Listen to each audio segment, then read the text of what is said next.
Olá! Hoje nós vamos fazer o estudo do texto de Provérbios 6.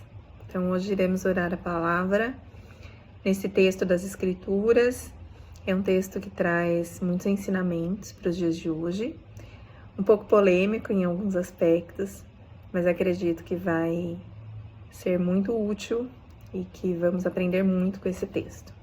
Vamos ler na Nova Versão Transformadora, que é uma tradução de linguagem mais moderna, de mais fácil compreensão. Vamos lá. Lições para a vida diária. Ele já começa com esse propósito de ser um texto de aplicabilidade prática para o dia a dia.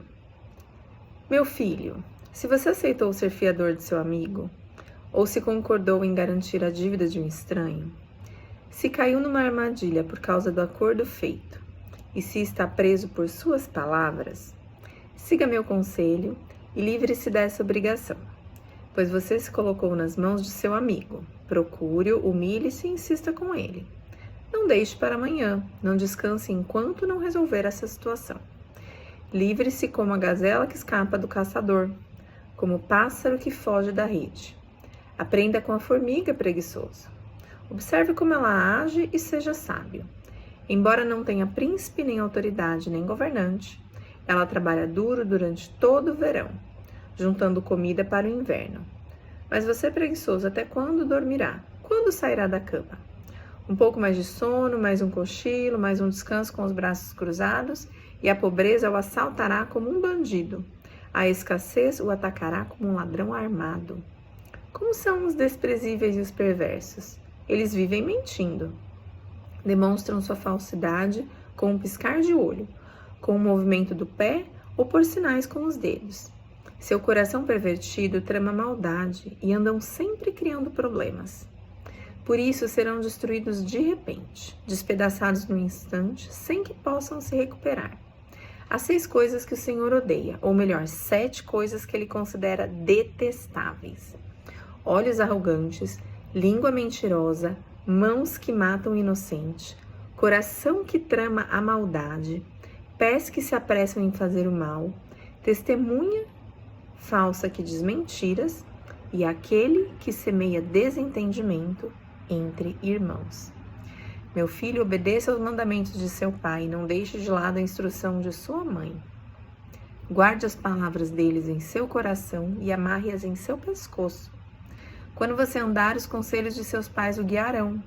Quando dormir, eles o protegerão. Quando acordar, eles o orientarão. Pois o mandamento é lâmpada, e a instrução é luz, e as correções e disciplina são o caminho que conduz à vida. Eles o protegerão da mulher imoral, das palavras sedutoras da promíscua. Não cobice sua beleza, não deixe que seus olhos o seduzam. Pois a prostituta o levará à pobreza, mas dormir com a esposa de outro homem lhe custará a vida. Pode um homem carregar fogo junto ao peito sem que a roupa se queime? Pode alguém caminhar sobre brasas sem que os pés se queimem?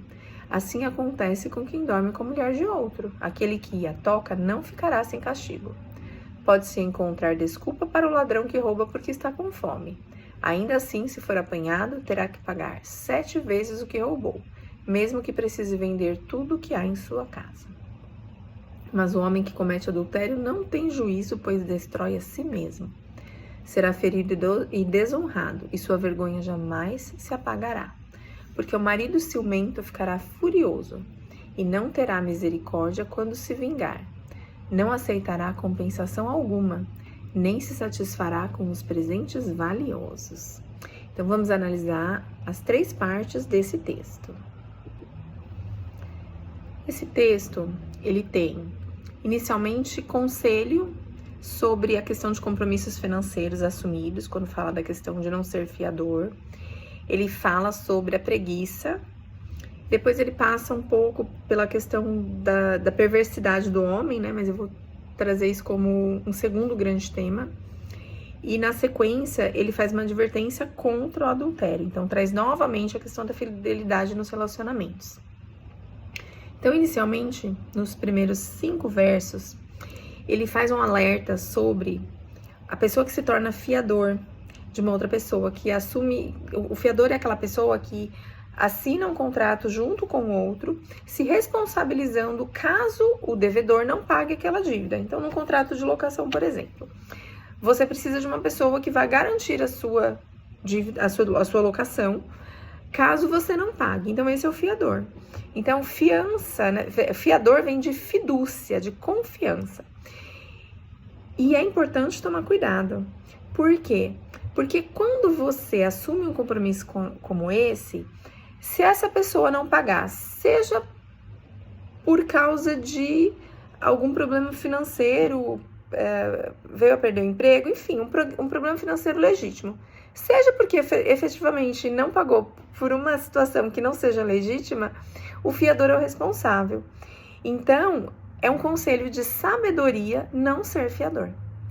Então, muitos se livrariam de grandes dissabores se conhecessem esse texto de Provérbios 6. Atualmente, nós sabemos que para situações familiares, de parentes muito próximos, filho, pai, se admite, vamos dizer assim, pela questão do relacionamento. Mas não é mais recomendável que se faça fiança. Até porque, atualmente, devido a essa complexidade dessa forma de contrato, até porque muitas vezes o próprio fiador acaba não pagando, a gente já tem instituições financeiras que têm a modalidade de seguro-fiança. Tem contratos em que se exige garantia. Então, é um grande ensinamento de sabedoria esse que o texto traz. Amém? Por isso que o texto já inicia, né, como lições, né, práticas para o dia a dia. O segundo grupo, ele vai tratar da advertência contra a preguiça e sobre a questão da perversidade do homem, né?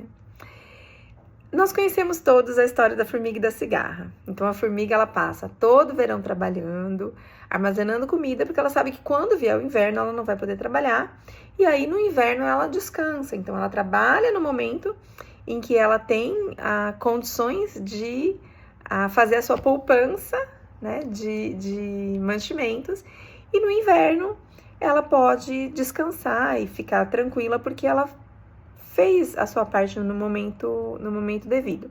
A cigarra ficava cantando. E aí, quando chega o inverno, ela não tem alimento, e aí ela vai, né, ela aprende uma grande lição, vai lá falar com a formiga, e aí ela entende que realmente a gente precisa trabalhar nos momentos de fartura, né, em que a gente tem condições, vários momentos, né, vacas gordas e vacas magras. E a gente pode aplicar isso para a nossa vida. Quando nós somos jovens, temos energia, disposição, tempo, nós precisamos o quê? Trabalhar e poupar. Para o tempo da velhice, que naturalmente a nossa energia diminui, a nossa disposição também, pelo decurso da idade. Não é que as pessoas mais idosas não possam trabalhar, mas normalmente elas estão mais cansadas e elas podem se dar, caso tenham feito essa poupança no momento da juventude, elas podem agora se dar o direito de descansar um pouco mais, trabalhar menos e trabalhar apenas o suficiente. Então, a gente tem aqui como princípio que a diligência e a disciplina, elas evitam pobreza e necessidade. Então, nós precisamos administrar o tempo, trabalhar com constância e não agir simplesmente por pressão externa, mas a gente ter essa consciência de que nós precisamos fazer a nossa parte na juventude e precisamos sempre ser prudentes em lidar com nosso tempo, com o dinheiro, com os nossos afazeres, ok? E também, nesse segundo momento dessa segunda parte do texto,